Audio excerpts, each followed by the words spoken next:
বাস্তব। আমার শায়েখ আল্লামা মুফতি মুশতাকুর নবী সাহেব কালকে খুশিতে আনন্দে বলতেছেন যে এই যে আপনারা দেখছেন সিরিয়ার এক স্বৈর শাসক বাশার আল আসাদ সে পলাইছে। এই বাংলাদেশের স্বৈর শাসক যেভাবে হেলিকপ্টারে পলাইছে, ওইটাও বিমানে পলাইছে।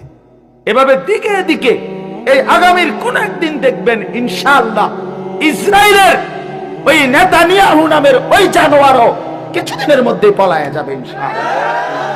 ফিলিস্তিন বিজয় হবে, এই পতাকার বিজয় হবেই ইনশাআল্লাহ, ইনশাআল্লাহ, ইনশাআল্লাহ।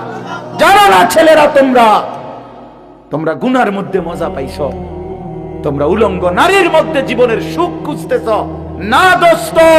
উলঙ্গ নারী, বেপর্দা নারী, জিনা ব্যভিচারের ছবি তোমারে সুখ দেবে না। সেজদায় সুখ, সেজদায়। আমরা দুঃখে নাই, আমরা 5 ওয়াক্ত নামাজ পড়ে অসুখী না। আমাদেরও বিবি আছে, আমাদের সন্তান আছে, আমাদের ঘর আছে। আমরা মালিককে সেজদা দিয়া 24 ঘন্টা আনন্দের মধ্যেই আছি। তুমি সুখে নাই, তুমি সুখে নাই। কোন হারামখোরকে কেউ ইজ্জত করে না, ভালোবাসে না, একজন কেউ না। আমারে বলছে, আমি দেখলাম প্রথম কইলো জি স্যার, জি জি জি জি জি জি জি জি জি জি, মনো 5 মিনিটে মনো 30 বার কইলো জি জি।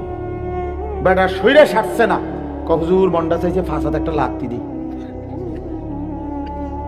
আমি কইলাম আস্তাগফিরুল্লাহ, আপনি কিও কর এখন আপনি জি জি কইতাম ফেনা ছুটতে গেল, আপনি অনকন ফাঁসাত লাত্তি দিতেন মনে করেন। এক লোকের কথা বলছি আমি। হে হুজুর একটা কাঠটা সুদ খো, কাঠটা সুদ খো, তাহলে ইজ্জত কই, হারামখোরের সম্মান কই? কি সম্মান আছে? তোমরা একটা ছেলে বলো, তুমি কোনোদিন ইনসাফের সাথে একটা মিনিট বন্ধু, তোমরা যারা নামাজ পড়ো না, তোমাদের শরীর যাদের নাপাক, পেশাব পায়খানা করে, যারা টয়লেট পেপার পানি ঠিক মতো ব্যবহার করো না, যারা নারী ছবি নিয়ে মোবাইল নিয়ে সারা দিন রাত পড়ে থাকো, তোমার সমবয়সী কিছু বন্ধু ছাড়া পৃথিবীর কোনো ভালো মানুষ তোমারে কোনোদিন ডাক দিছে কিনা তুমি একটাবার মনে করো।